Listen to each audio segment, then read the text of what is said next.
ॐ भूर्भुवः स्वः तत्सवितुर्वरेण्यं भर्गो देवस्य धीमहि धियो यो नः प्रचोदयात् ॐ शान्ति शान्ति शान्तिः. Namaskar, my dear friends. I am discussing a very important divine topic, that is the real self.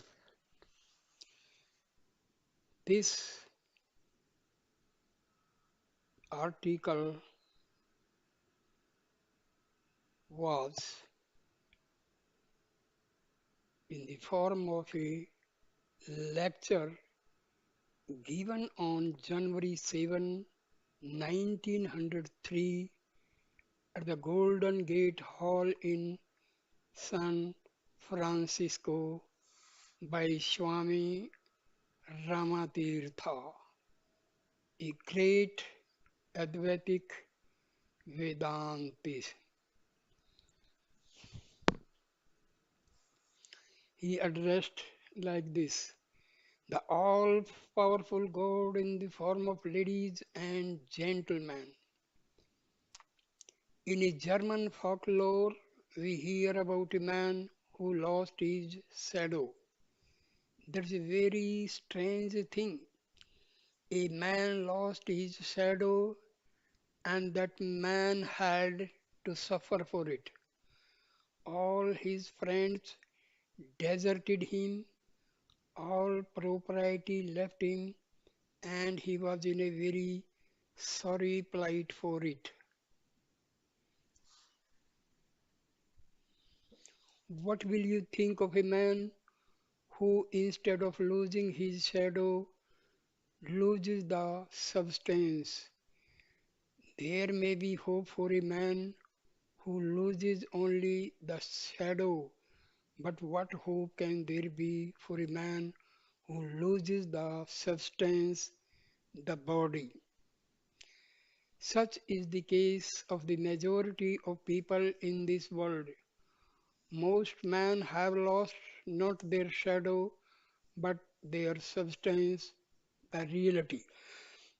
Wonder of wonders, the body is simply the shadow and the real self is the reality. Everybody will tell us about his shadow. Everybody will tell us anything and everything about his body, but how few are there who will tell us anything and everything about their real self, the real soul, the real Atma. What are you? What is the use of gaining the whole world and losing your own soul? People are trying to gain the whole world, but they miss the soul. They miss the self. Lost, lost, lost. What is lost? The horse or the rider? The horseman is lost. The body is like the horse, and the Atman, the true self, the soul is like the rider. The rider is lost, the horse is there. Everybody will tell us anything and everything about the horse, but we want to know something about the rider, the horseman, the owner of the horse.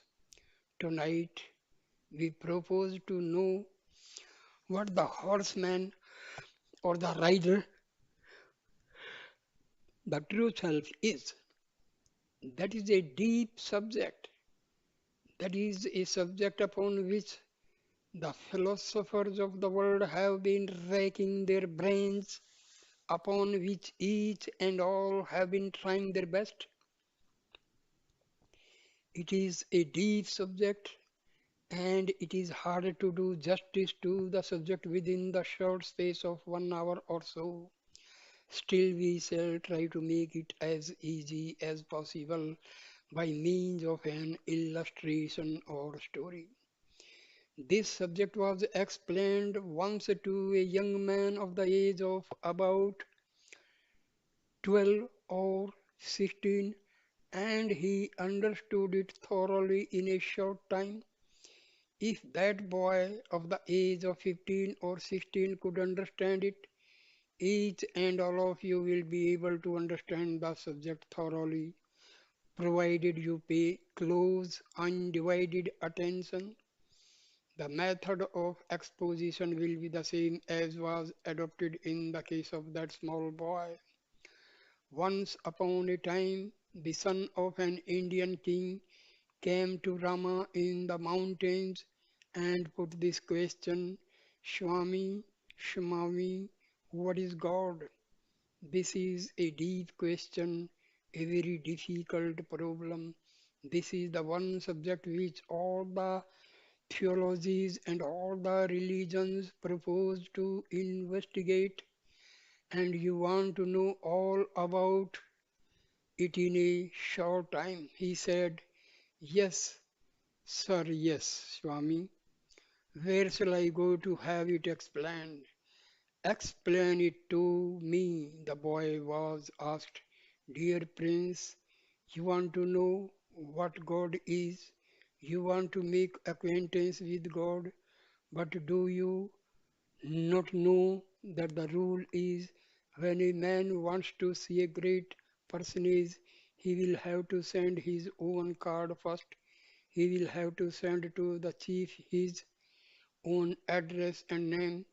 Now you want to see God, you had better send to God your card. You had better let God know what you are. The voice, the voice said, It is all right, it is reasonable. I will directly let you know what I am.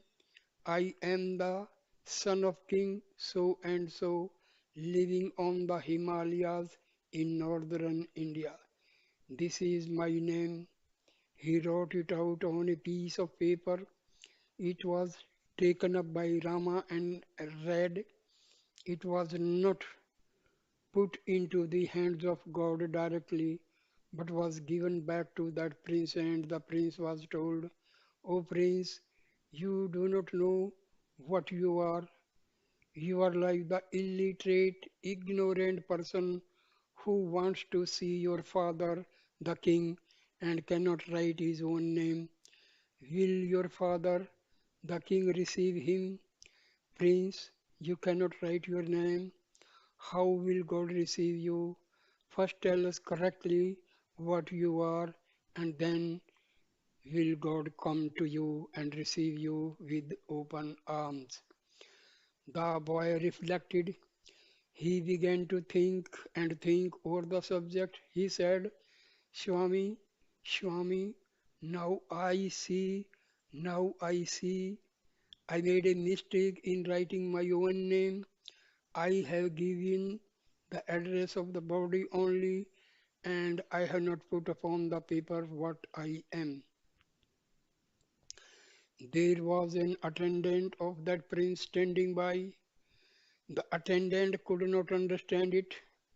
Now the prince was asked to make his meaning clear to this attendant, and so the prince asked the attendant this question: Mr. So and so, to whom does this card belong? The man said, To me. And taking up a stick from the hands of the attendant, the prince asked him, Mr. So and so, to whom does this stick belong? The man said, To me. Well, to whom does this turban of yours belong? The man said, To me. The prince said, All right, if the turban belongs to you, there is a relation between the turban and you. The turban is your property and you are the owner. Then you are not the turban. The turban is yours. He said, Indeed, that is so plain. Well, the pencil belongs to you. The pencil is yours and you are not the pencil, he said. I am not the pencil because the pencil is mine. That is my property. I am the owner. All right, then the prince asked that attendant, taking hold of the ears of that attendant, what do these, whom do these ears belong to? The attendant said to me, the prince said, all right, the ears belong to you. The ears are yours. As such, you are not the ears. Similarly, the nose belongs to you. As the nose is yours, you are not the nose. Then whose body is that? Just beckoning to the body of the attendant. The body, the attendant said, the body is mine, this body is mine. If the body is yours, Mr. Attendant, then you are not the body. You cannot be the body because you say that the body is yours. You cannot be the body. The very attendant, my body, my ears, my head, my hand proves that you are something else, and the body together with the ears and hands and eyes, etc., is something else. This is your property.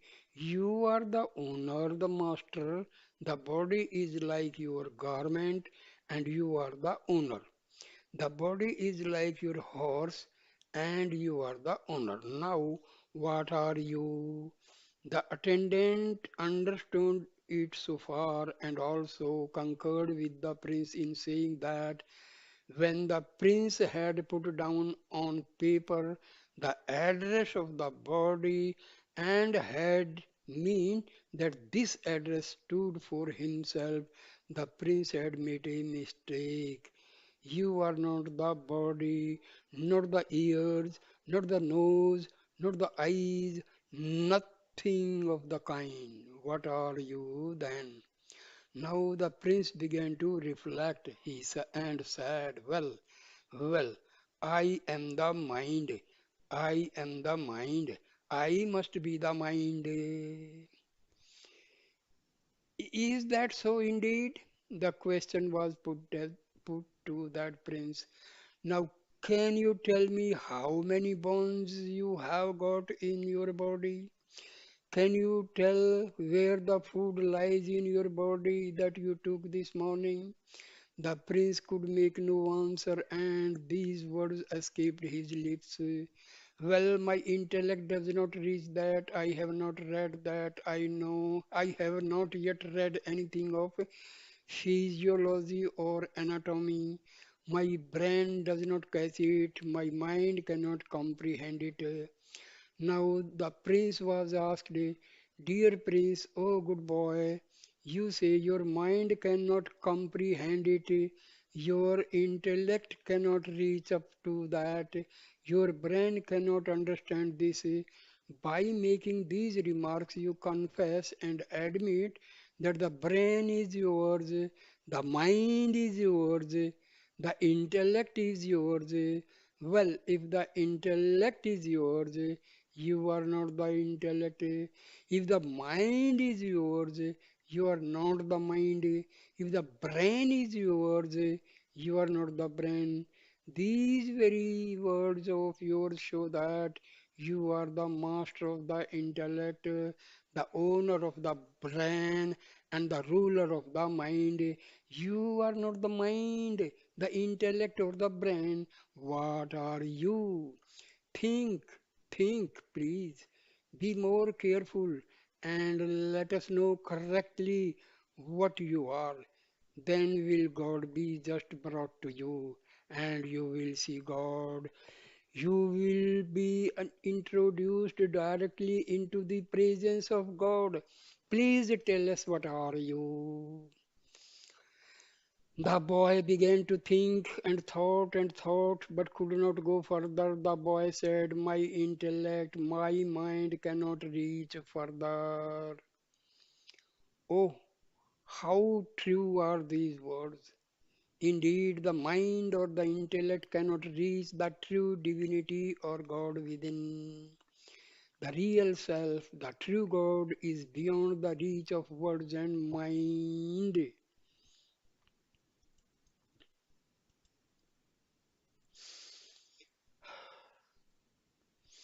The boy was asked to sit down for a while and meditate upon what his intellect had reached so far. I am not the body. I am not the mind. If so, feel it, put it into practice, repeat it in the language of feeling, in the language of action. Realize that you are not the body. If you live this thought only, if you work into practice even so much of the truth, if you are above the body and the mind, you become free from all anxiety, all fear. Fear leaves you when you raise yourself above the level of the body or the mind. All anxiety ceases, all sorrow is gone when you realize even so much of the truth that you are something beyond the body, beyond the mind. After that, the boy was helped on a little to realize what he himself is, and he was asked, Brother Prince, what have you done today? Will you please let us know the works or deeds that you have performed this morning? He began to relate. I woke up early in the morning, took bath, and did this thing and that thing, took my breakfast, read a great deal, wrote some letters, visited some friends, received some friends, and came here to pay my respect to the Swami. Now the priest was asked, is that all? Have you not done a great deal more? Is that all? Just see, he thought and thought, and then mentioned a few other things of the same sort. That is not all. You have done thousands of things more. You have done hundreds, thousands, nay, millions of things more. Innumerable deeds you have done, and you refuse to make mention of them. This is not becoming. Please let us know what you have done. Tell us everything that you have done this morning. The prince, hearing such strange words that he had done thousands of things beside the few that he had named, was startled. I have not done anything more than what I have told you, sir. I have not done anything. No, you have done millions, trillions, quadrillions of things more. How is that? The boy was asked, who is looking at the Swami at this time? He said, I. Are you seeing this face, this river Ganga, and that flows beside us? He said, yes, indeed. Well, you see the river and you see the face of the Swami, but who makes the six, six muscles in the eyes move? You know the six muscles in the eyes move, but who makes the muscles move? It cannot be anybody else. It cannot be anything extra. It must be your own self that makes the muscles in the eyes move in the act of seeing. The boy said, oh, indeed, it must be I. It cannot be anything else.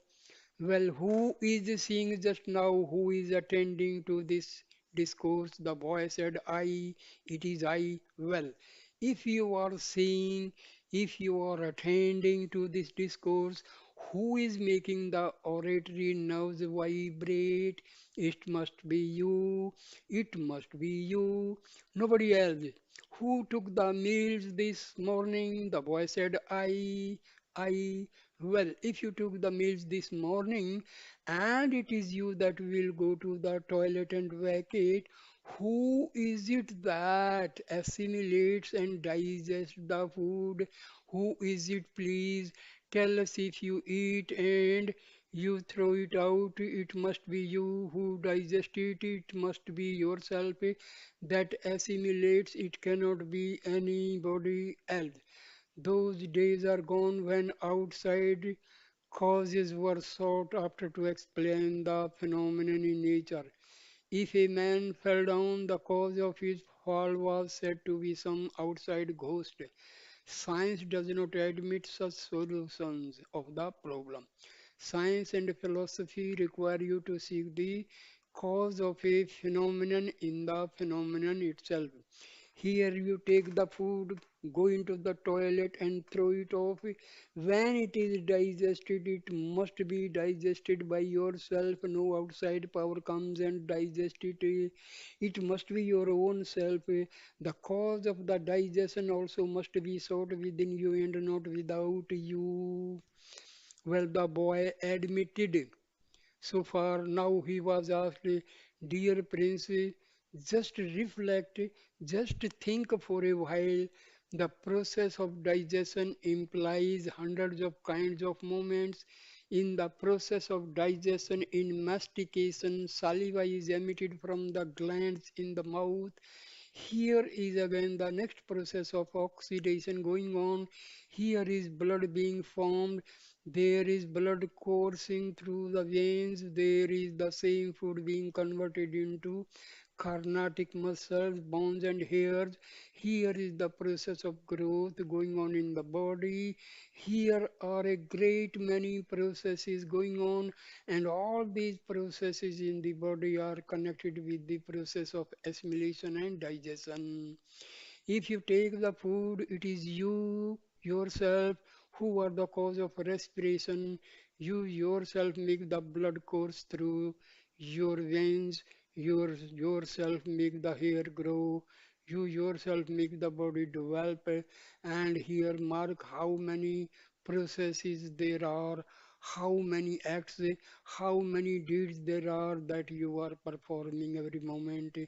The boy began to think and said, indeed, indeed, sir, in my body, in this body, there are thousands of processes that the intellect does not know, about which the mind is unconscious, and still they are being performed. And it must be I that am the cause of all that. It must be I that I am performing all that. And indeed, it was a mistake I made when I said that I had done a few things only, and nothing more, a few things that were done through the agency of the intellect or mind. It must be made further clear. In this body of yours, there are two kinds of functions being discharged. There are two kinds of work being done, involuntary and voluntary. Voluntary acts are those that are performed through the agency of the intellect or mind. For instance, reading, writing, walking, talking, and drinking. These are acts done through the agency of the intellect or mind. Besides these, there are thousands of acts or processes being performed directly, so to say, without the agency or without the medium of mind or intellect. For instance, respiration, the coursing of blood through the veins, the growth of hairs, etc. People make this mistake, this glaring blunder, that they admit only those acts to be performed by them which are performed through the agency of mind or intellect. All the other deeds, all the other acts which are being performed directly without the agency of intellect or mind are disclaimed directly, entirely. They are entirely cast aside, they are entirely neglected, and by this neglect and by this mistake, by this imprisoning the real self in the little mind, identifying the infinity with the small brain, people are making themselves miserable and wretched. People say, oh, God is within me, all right, the kingdom of heaven is within you, God is within you. But that kernel which is within you, that kernel is yourself and not the shell. Please think over it seriously. Reflect whether you are the kernel or the shell, whether you are he that is within you or you are the self that is without. Some people say, "Oh, sir, I eat and nature digest. Oh, sir, I see, but nature makes the muscles move. Oh, sir, I hear, but it is nature that makes the nerves vibrate." Mark, in the name of justice, in the name of truth, in the name of freedom, just mark whether you are that nature or whether you are the mere body. Mark, you are that nature. You are the infinite God. If throwing aside all prejudice, waiving all preconceptions, and casting off all superstitions, you reflect over the matter, discuss it, sift it, investigate it, examine it. You will become of the same mind as what you call Rama standing for. You will see that you are the kernel, the nature, the whole nature you are. Most of you may have understood the drift of the argument, but that boy, that Indian prince, did not understand it thoroughly. Well, he said, "Indeed, I have understood it so far that I am something beyond the intellect." All this time, the attendant of the prince asked, "Sir, make it more clear to me. I have not quite comprehended it yet." Well, that attendant was asked, "Mr. So and so, where you go to, when you go to bed, do you die or live?" The attendant said, "I live, I do not die." "And what about the intellect?" He said, "I go on dreaming. The intellect is still there. And when you are in the deep sleep state, you know there is a state called the deep sleep state. In that state, even no dreams are seen. Where is the intellect? Where is the mind?" He began to think, well, it passes into nothingness. It is no longer there. The intellect is not there. The mind is not there. But are you there or not? He said, "Oh, indeed, I must be there. I cannot die. I remain there." Well, mark here, even in the deep sleep state, where the intellect ceases, where the intellect is as it were like a garment hoisted on a peg, hoisted on a post, like an overcoat. The intellect is taken off and placed upon the post. You are still there. You do not die out. The boy said, "The intellect is not there, and I do not die out. This I do not quite comprehend." Well, the boy was asked, "When you wake up after enjoying this deep sleep, when you wake up, do you not make such statements? 'I enjoyed profound sleep tonight. I had no dreams tonight.' Do you not make remarks or of that kind?" He said, "Yes." Well, this point is very subtle. All of you will have to listen closely. When, after waking up from the deep sleep state, this remark is made, "I slept so soundly that I saw no dreams, I saw no rivers, no mountains." In that state, there was no father, no mother, no house, no family, nothing of that kind. All was dead and gone. There was nothing, nothing, nothing there. I slept and there was nothing there. This statement is like the statement made by the man who bore witness to the desolation of a place and said, "At the dead of night, at such and such a place, there was not a single human being present." The man was asked to write out the statement. He put it on a paper. The magistrate asked him, "Well, is this eyewitness? Uh, well, is this statement true?" He said, "Yes, sir." "Well, is this statement made on hearsay or founded upon your own evidence? Are you an eyewitness?" He said, "Yes, sir, I am an eyewitness." This is not based on hearsay. You are an eyewitness that at the time mentioned on the paper and at the place mentioned on the paper, there was not a single human being present. He said, "Yes, what are you? Are you a human being or not?" He said, "Yes, I am a human being." Well, then, if this statement is true, according to you, it must be wrong according to us because as you were present and you are a human being, the statement that there was not a single human being present is not literally true. You were present there.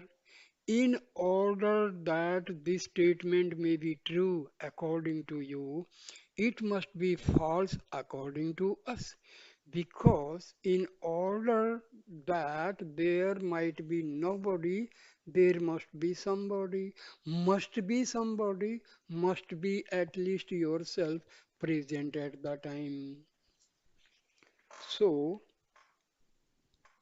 when you wake up after enjoying the deep sleep state and make this statement, "I did not see anything in the dream," well, we may say that you must have been present. There was no father, no mother, no husband, no wife, no house, no river, no family present in that state, but you must have been present. The very evidence that you give, the very witness that you bear proves that you did not sleep, that you did not go to sleep. For had you been asleep, who would have told us about the nothingness of that? You are something beyond the intellect. The intellect was asleep, the brain was at rest in a way, but you were not asleep. If you had been asleep, who would have made the blood run through the body vessels? Who would have continued the process of digestion in the stomach? Who would have continued the process of the growth of your body? If you had really fallen into the deep sleep state. So you are something which is never asleep. The intellect sleeps, but not you. I am something beyond the intellect, body, and mind. Now the boy said, "Sir, sir, I have understood it so far and have come to know that I am a power divine and I am the infinite power which never sleeps, never changes. In my youth, the body is different. In my childhood, the mind was not the same as I have now. The body was not the same as I have now. In my childhood, my intellect, brain, body, and mind were entirely different from what they are now.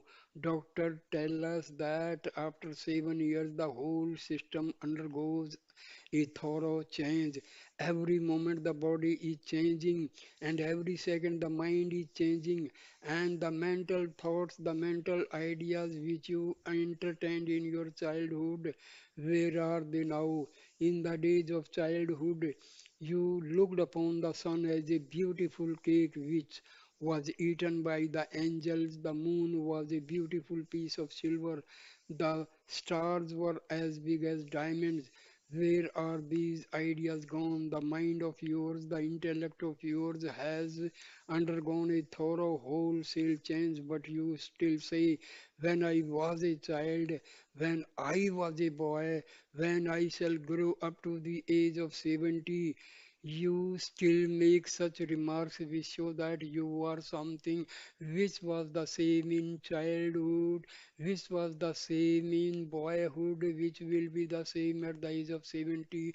When you say, I went to sleep, I went into the deep sleep state, etc. When you make remarks of that kind, it shows that there is the true I in you, the real self in you, which remains the same in the dreamland, which remains the same in the deep sleep state, which remains the same in the wakeful state. There is something within you which remains same when you are in a swoon, which remains the same when you are bathing, When you are writing, just think, reflect, just mark, please. Are you not something which remain the same under all circumstances, unchanging in its being? The same, the same yesterday, today, and forever. If so, just reflect a little more. Think a little more, and you will be immediately brought face to face with God. You know, the promise was know yourself, put down your right address on paper, and God will be introduced to you immediately. Now, the boy, the prince, expected that as he knew about himself, he had come to know that he was something unchanging, something constant, something which was never asleep. So he wanted to know what God is. The prince was asked, Brother Mark, here are these true trees growing. Is the power that makes this tree grow different from the power that makes that tree grow? He said, No, no, it must be the same power, certainly. Now, is the power which makes all these trees grow different from the power that makes the bodies of animals grow? He said, No, no, it cannot be different, it must be the same. Now is the now is the power, the force which makes the stars move different from the power which makes these rivers flow. He said, It cannot be different, it must be the same. Well, now the power that makes these trees grow cannot be different from the power which makes your body grow. It cannot be different from the power which makes your hair grow. The same universal power of nature, the same universal divinity, or the unknowable which makes the stars shine, makes your eyes twinkle, the same power which is the cause of the growth of the body's hair which you call mind, the same power makes the blood course through the veins of each and all. Indeed, and then what you are? What are you? Are you not the power which makes your hair grow, which makes your blood flow through your veins, and which makes your food get digested? Are you not that power which is beyond the intellect, the mind? Indeed, you are. If so, you are the same power which is governing the force of the whole universe. You are the same divinity. You are the same God, the same unknowable, the same energy, force, substance, anything you may call it, the same divinity, the all which is present everywhere, the same you are. The boy was astonished and he said, Really, really, I wanted to know God. I put the question what God is, and I find my own self, my true Atma is God.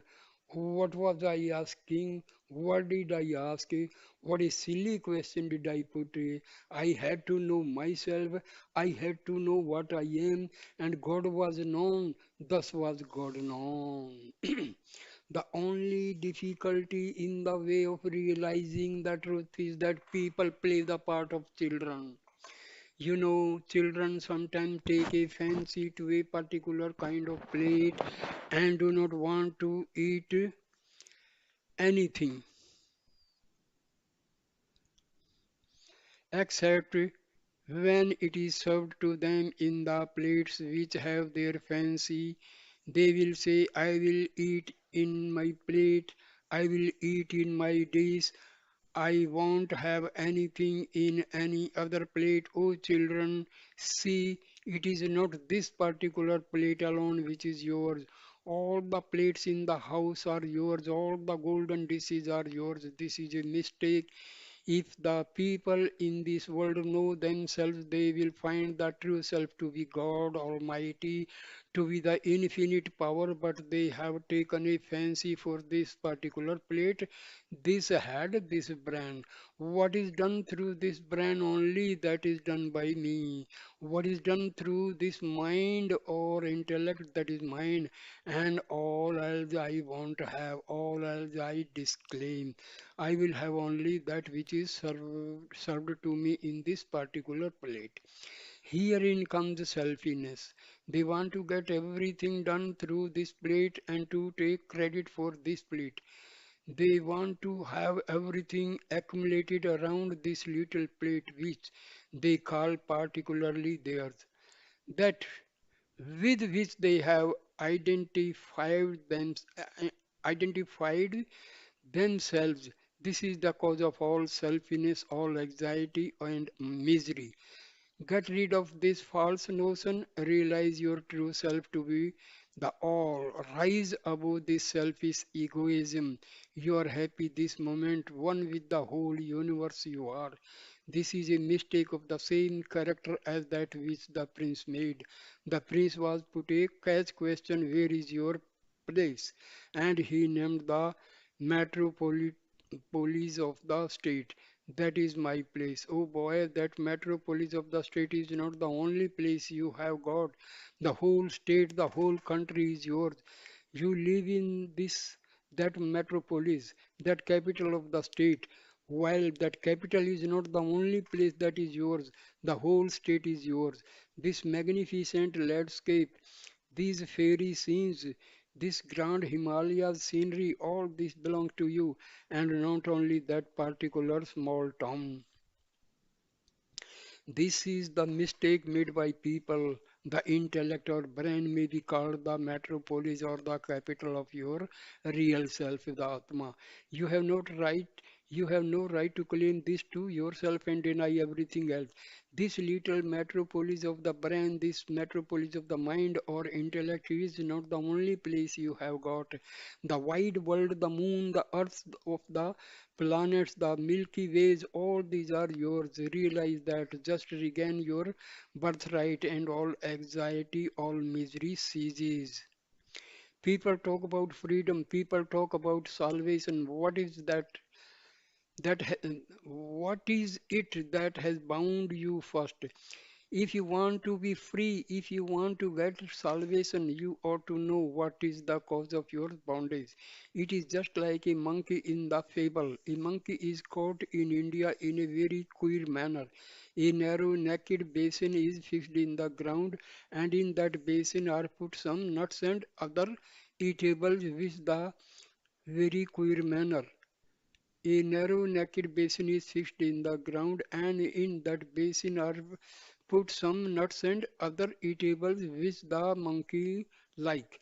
The monkey come up and thrust their hands into the narrow naked basin and fill their hands with the nuts. The fist becomes thick and it cannot taken out. There the monkey is caught, he cannot come out. Queerly, strangely, he is caught. We ask, what is that binds you first? You yourself have brought you under thraldom and bondage. You are the whole wide world, a grand, magnificent forest, and in this grand, magnificent wood of the whole universe, there is a narrow, naked vessel found. That is the narrow, naked vessel. It is your brain, the little brain, narrow, naked. Here in are some nuts, and people have got hold of these nuts, and all that is done through the agency of this brain or through the medium of this intellect is owned as one's own. I am the mind is what everybody says. Everybody has practically identified himself with the mind. I am the mind. I am the intellect. And he takes a strong grip of these nuts of the narrow naked vessel. That is what makes you slave. That is what makes you slave to anxiety, slave to fear, slave to temptations, slave to all sorts of troubles. That is what binds you. That is the cause of all the sufferings in this world. If you want salvation, if you want freedom, only let go the hold. Free your hand. The whole forest is yours. You can jump from tree to tree and eat all the nuts and eat all the walnuts and all the fruits in the wood. All beings yours. The whole world is yours. Just get rid of this selfish ignorance and you are free. You are your own savior. Making a famine where abundance lies. Is it fair? No, it is not fair. It is not becoming. Making a famine where abundance lies. This thy foe to thy sweet self so cruel. Should not be so, should not do this. Within thine own but buriest thou content, within thine own but buriest thou content. Thou makest waste and niggarding, be not niggardly, be not misery. It is niggardliness to give away all the property and confine thyself into the few things in this little brain only.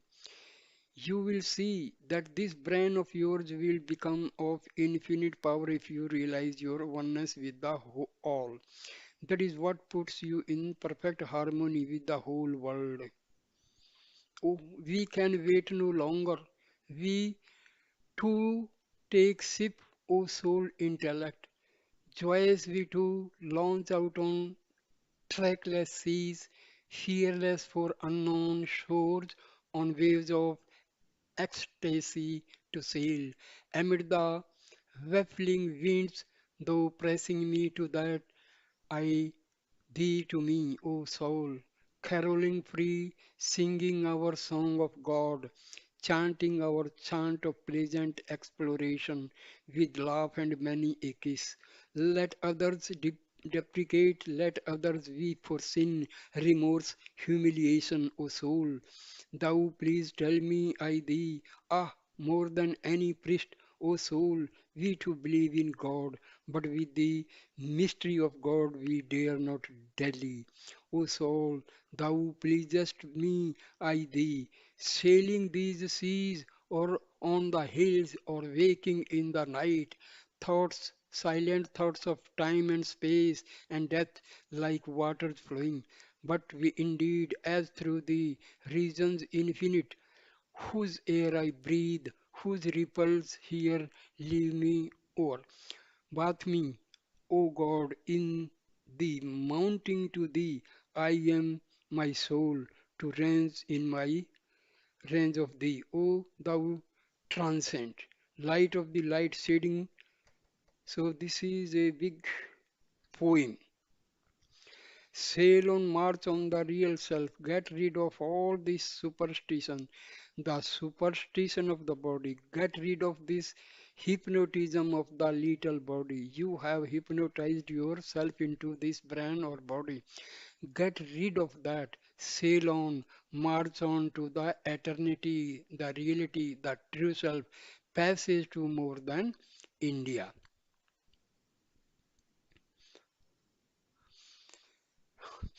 Rise above the body and you become all these, you get a passage into all these realize yourself too. So these are all poems. Now one more poem. O sun and moon and all stars, Sirius and Jupiter, passage to you, passage, immediate passage, the blood burns in my veins, away a soul, hoist instant. So this was the lecture given by Swami Ramatirth. He was a great philosopher and a Advaitic Vedantist.